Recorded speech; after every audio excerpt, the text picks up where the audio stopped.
Akala natin, bawal ang cake kapag ikaw ay nagpapapayat, di ba? Pero guess what? Merong pag-aaral nagsasabi na pwede pala. Hindi po. Kasi nakakalaki lalo yun, di ba po?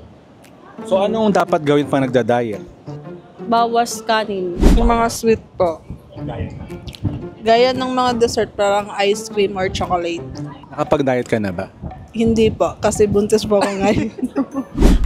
Ayon sa research sa University of Illinois, yung mga nagda-diet na isinama ang paborito nilang pagkain tulad ng cake, mas matagumpay pa daw sa weight loss. Mas kaunti ang cravings, mas masaya sila habang nagpapapayat at mas tuloy-tuloy ang resulta. Kasi pag sobrang bawal lahat ng gusto mo, lalo ka lang nagkikrave. Pero pag may kaunting treat, natatahimik yung utak mo.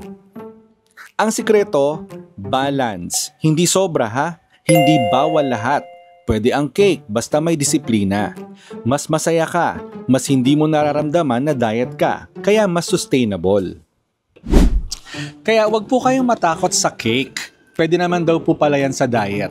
Basta marunong ka lang sa timing at tamang portion.